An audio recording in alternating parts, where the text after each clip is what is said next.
Frontier Developments is confirmed to cease all non-critical development for Elite Dangerous on consoles. What this means is that Odyssey will not be available to Xbox and PlayStation players. Now, there's something to be said about this because whatever hopes I had personally of Frontier Developments going back and improving game mechanics or rebalancing gameplay loops, they're just destroyed. What I would like to see tweaked, revamped, or otherwise made better would be CQC and power play. And I want to even get into fleet carriers as they are in widespread use, and I see many commanders enjoying the use of them and how they were intended to be implemented. Just kidding. Just real quick, I gotta get this out too. Fleet carriers should empower a pilot to make passive credits, if for nothing else other than sustaining its own operation. Not feel like it's a millstone dragging you down and make you feel like you've turned a game into a second job. There, I said it. I feel better now. Anyway, CQC. Okay, so what we see here, CQC champion, I actually brought this up so I could get all my facts in a row. CQC is a very fun standalone gaming experience. Back in the day, it used to be, like for free, so players could actually, compete in an arena style shoot 'em up, PvP type thing. Minimum 8 players, arena style dogfighting. It's going to stay as it is. Even though it's extremely fun on its own merits, it has little to no bearing on what most commanders call the background simulation, also known as the BGS.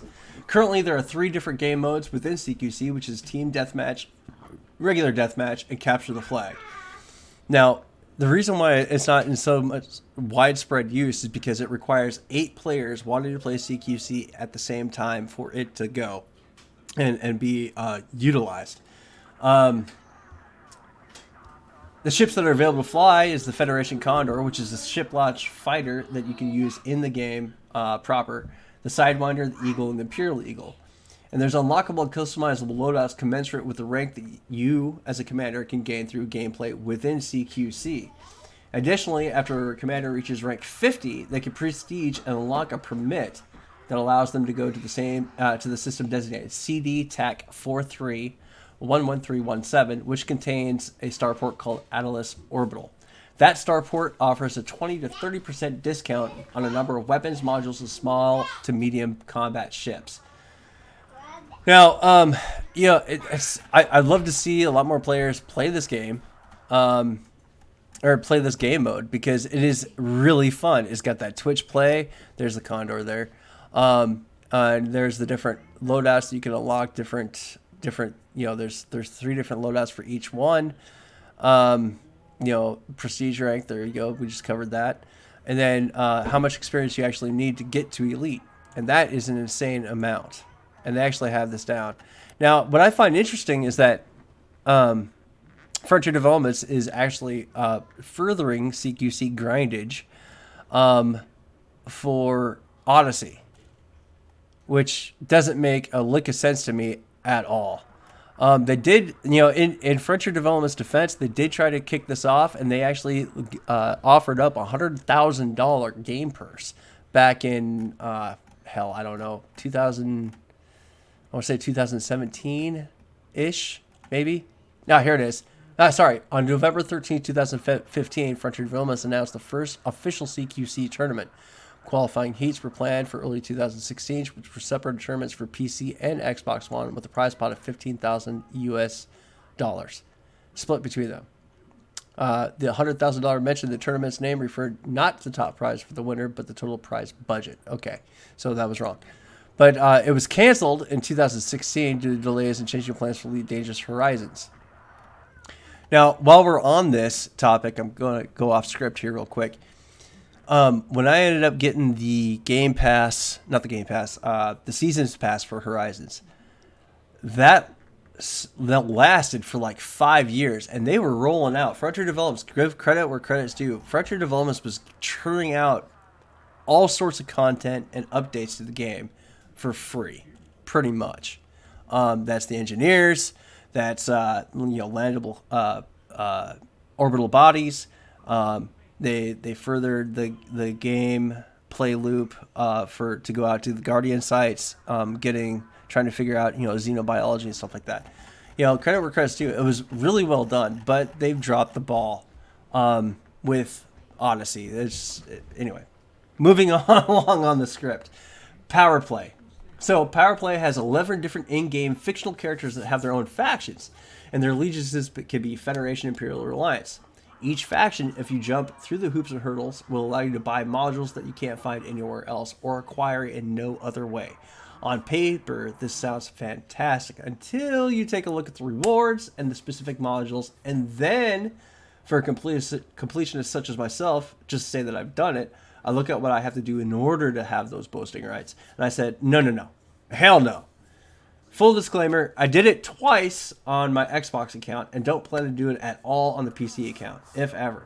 And as an A-side, I ground up the stuff to get the prismatic shields and the pack-out missile racks, as in my opinion, those were the only ones that I found to make sense to grind for.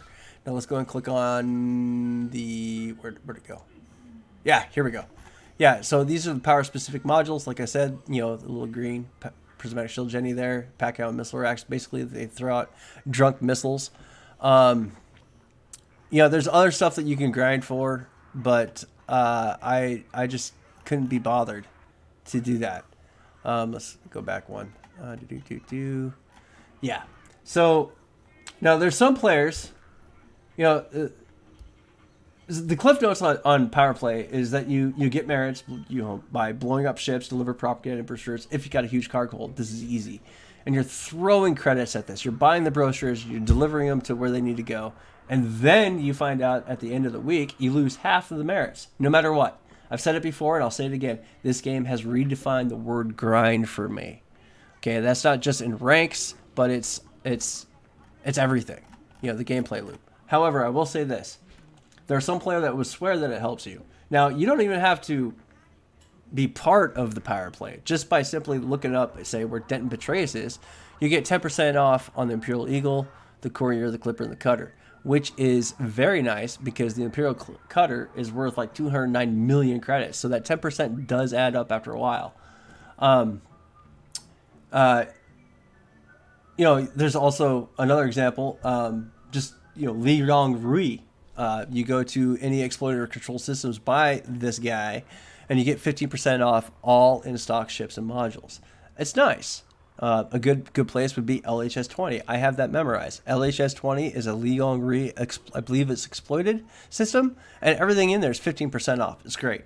You know, I mean, power. You know, credit where credit's due. But you don't even need to be part or declared for one of these powers, because if you do and you don't do anything about it, opposing factions can take pot shots at you because they don't like you. Just saying, there's bonuses, and you know the bonuses don't justify the reward that you get, in my opinion. So, having said all that, enough of the Salt Factory and my moaning and complaining about this crap. Let's get to why I think this game is still worth your time, and there still can be great fun to be had on consoles. And for the purposes of this video, I'm going to completely ignore the flaming pile known as Odyssey. The pros. This space sim has the best flight model I've ever had the pleasure of playing. Each ship has its own flight model. I call it personality, if you will. Bonuses and drawbacks, and you have the utility on how you fit it out. So no two players, like say me and Space Age 12 Gauge, go out and buy, say, for a Vulture. Okay, I can fit it a certain way. He can fit it out the way he wants it, and no two ships will be able to do the same thing. There are checks and balances for this. Coriolis, which we'll touch on later on.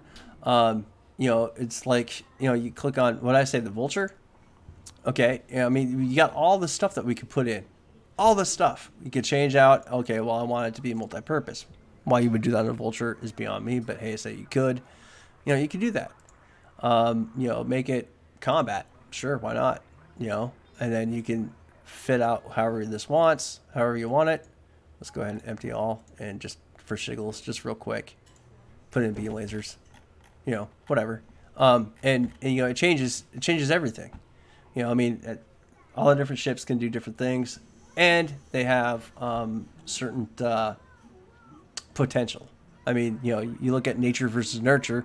You know, nature is your DNA, and this is you can fall anywhere in your ability within that DNA, and then of course you have to nurture those things. Anyway, that's as close as I'm going to get to politics on my stream. I promise. Maybe. Anyway, another awesome thing about this game is the sound design. I have never played a game that had such immersive sound design ever. Whether you're playing in VR, whether you're playing on the PC, you would be playing in VR, or playing on console, the sound design is amazing. Each ship has its own sound profile. The radio comms. I mean, even the way the music is laid in. I mean, they did a phenomenal job. No other game has come close to being able to immerse you. I mean, you could be blind and play this game and still go, wow, okay, this is where I'm at. The sound cues are amazing. And then also another good pro about the game is the graphics. The graphics look amazing. And let's call it for what it is. For a game that's over 8 years old, the graphical fidelity still holds up. And you could get some crazy screen caps and use them as wallpapers, thumbnails. You could turn them into GIFs. Even show your kids what Earth looks like from space if you have the rank. Again, the grind.